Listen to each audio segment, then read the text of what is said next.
Hey, what's good, YouTube? It's your boy, Almighty C-Note, back on this YouTube shit, man. Today, we're gonna be watching 5 reasons why ERROL Spence Jr. is gonna knock out Terrence Crawford. It's gonna destroy, you feel me? Terrence Crawford. It's another video like this, another one, you feel me? Should be good, you feel me? I don't really know who's gonna win this fight yet. I don't know if it's Terrence or it's ERROL Spence, you feel me? Down below in the comment section, let me know who y'all got on this fight, because this is a good ass fight, you feel me? Hopefully it's a part 2, part 3, all that good shit. But if you're new here, like, comment, subscribe, all that good shit, y'all. Less talking and more watching. Let's see what's up. I'm sorry, Crawford, you my boy and everything, man, but I gotta root for freaking ERROL Spence because you're gonna root for him, but do you think he's gonna actually win? I really think that he has a chance. You know, this is a 50-50 fight, bro, to tell you the truth. But you know, ERROL Spence got a little bit different of a dog in him. You know what I'm saying? He got no quitting in him. He's got a big heart, and the guy goes to the body a lot, man. He do. The fight between Straight ERROL body Spence and hits. Terrence Crawford has not taken place yet, but the winner is already being named the new face of boxing. The and new who is face. the fool to argue with that? 2 undefeated boxers from the top 5 pound-for-pound rankings will meet in a goddamn gloves, head-to-head boy. confrontation and compete for the undisputed welterweight champion status. Have the promoters finally learned to negotiate, and we'll see more fights like this? How they I learn want to to believe so, negotiate? but while we're dreaming, I suggest you watch this meeting of champions together with me and find out why should ERROL Spence beat Terrence Crawford's ass. Oh, damn, disrespectful type shit. Huh? Oh. Sit down, boy. Lay down. Oh my God, gonna break your neck. Hit that temple. Good night.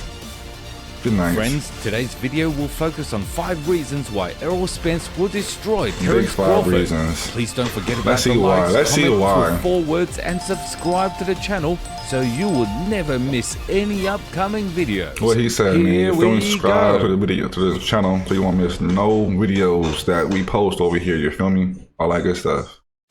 Number 5, right hand stance. Straight from the get-go, do Southpaw. you know when was the last time Crawford fought a southpaw? And not even elite, but at least a pretty decent one?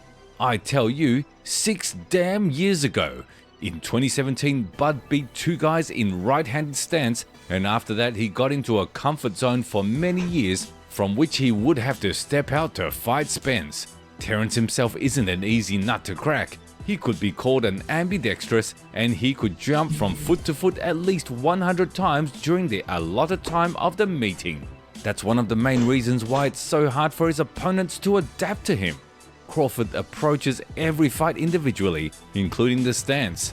In addition, the undisputed super lightweight champion is famous for his adaptability, the ability to adjust at any moment. If Bud starts getting shot at, he can change his stance and then go back, and so on and on.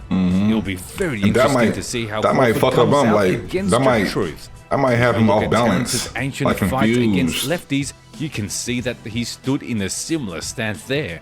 But will he want to do that against ERROL?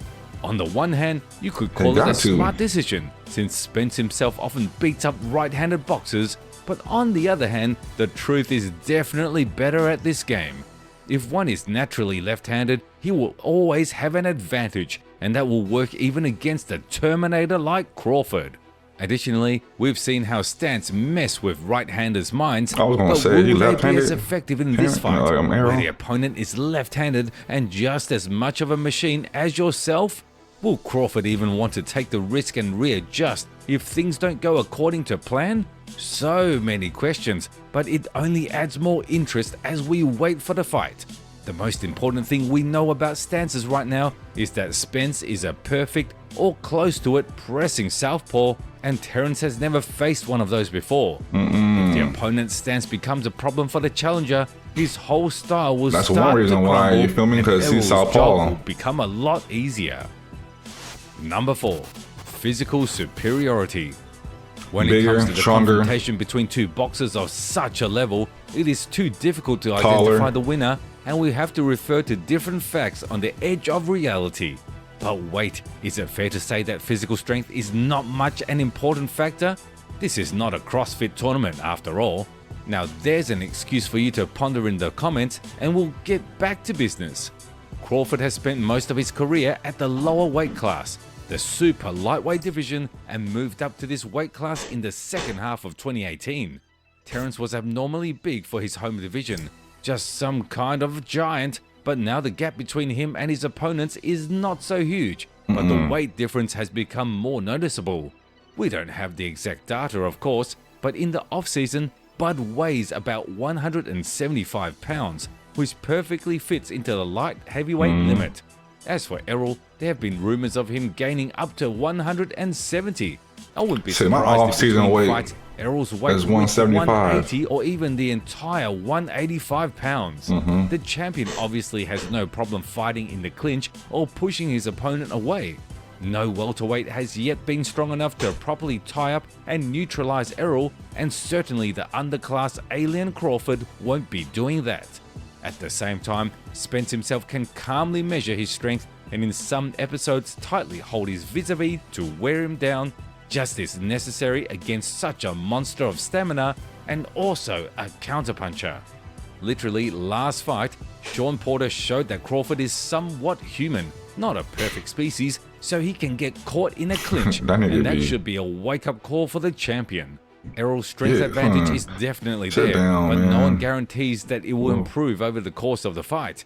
Everything will depend on how the champion's team builds the game plan. 3. Jab combinations.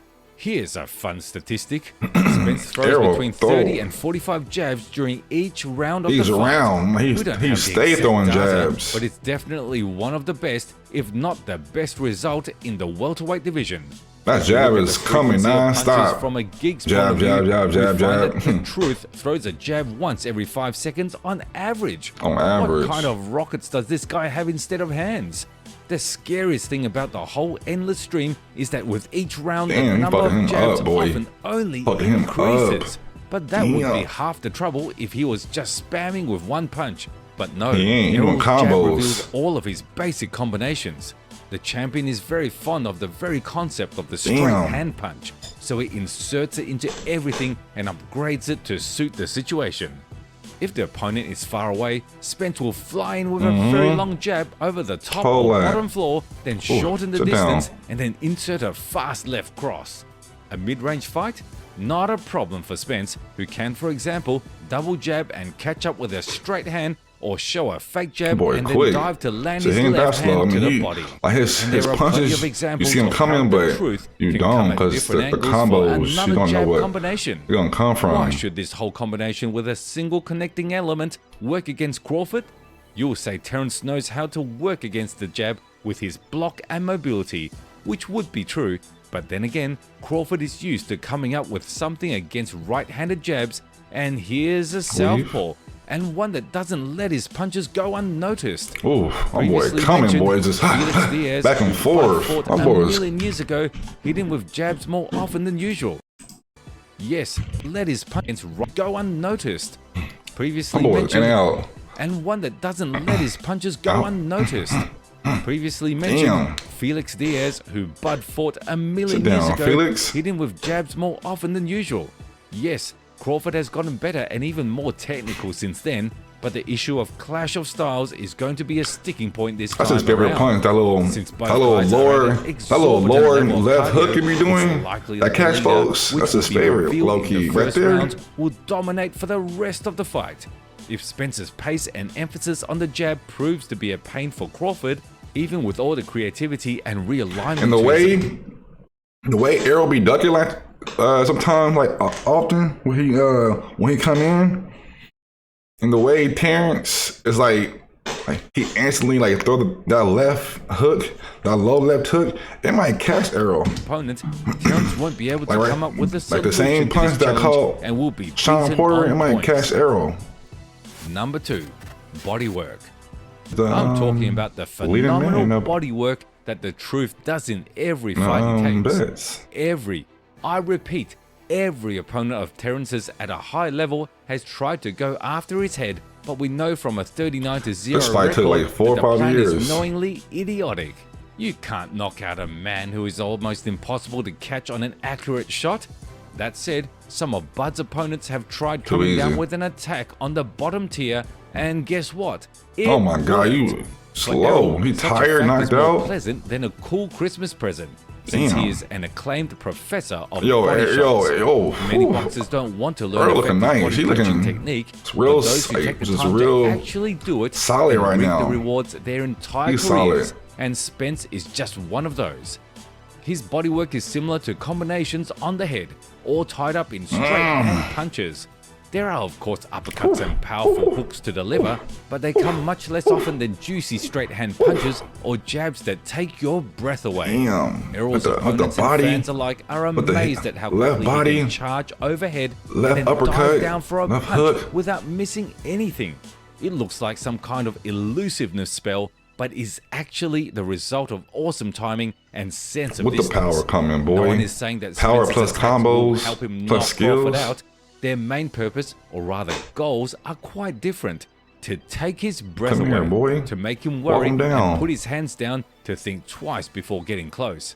I can't be 100% sure. That left hand was that straight waiting hand punches too. to the body will be one of the main reasons for the champion's victory. Number 1. Efficiency of action. There is one universal way to so it was distinguish 5, 4, an 3, 2, 1? experienced boxer from a beginner. The first thing that catches your eye is the difference not in skill or any experience, but in the amount of action. Beginners tend to flit around like moths at a lamppost, while experienced men are very reserved, even when they smell trouble. In professional boxing, all the guys are already hardened wolves who have been through many fights and are prepared for all odds, so they behave very calculated and calmly, but Spence stands out even against them. I know that's a phrase that's been used on a lot of people, but with Errol, Terrence got like well good combos, like well good combos type shit. Like he's unnecessary moves. There's always an ironclad confidence in what he does, and that's his greatest weapon. Good, for real. Spence will never in his life punch just to punch. His credo as a boxer is that every action has to have consequences and further steps. This characteristic sounds a little crazy when we remember how many jabs Spence throws in 3 minutes of the fight, but believe me, every such punch had its own, almost mathematical justification in his head. The pragmatism and confidence can also be seen in the truth's moves. Unlike the same Crawford, he does not use constant sideways movements. Instead, he prefers to calculate and make only 1 or 2, the most effective steps, or gain to fly in from a long distance with this shocking jab.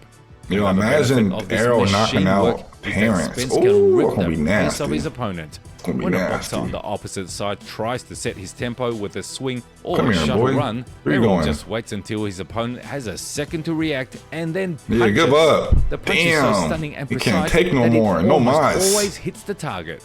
So while he's boxing, Spence is in the ring playing chess and always wins. Hold that though. Confidence, calculation, and precision are the main criteria for Spence to spank Terrence Crawford and become the new undisputed welterweight champion. Fight. There's no telling what the fate of either of them will be after this encounter, but one thing is certain, the winner will take home the most important scalp of his career and make his name famous in welterweight history, perhaps even eclipsing the great champions of the past. Of the past, huh? Like Lenny Lewis or whoever else type shit, you know, but yeah, man, it's gonna be a good fight. Like old boy said, Terrence, don't be coming out like that, you know. For sure, Errol, but no, I ain't gonna predict nothing. You feel me? We gonna see what's up, but most definitely Errol has the upper hand, low key. So I don't know why he's the underdog in this fight coming up. That's just type good for the bettors to bet on him and just get paid more. For real, smart. But yeah, man, it's a good, for sure, good video. I'm gonna watch more of these. But yeah, y'all, if you're new here, like, comment, subscribe to your boy, all that good stuff. Shit, it's your boy C-Note, and I'm out.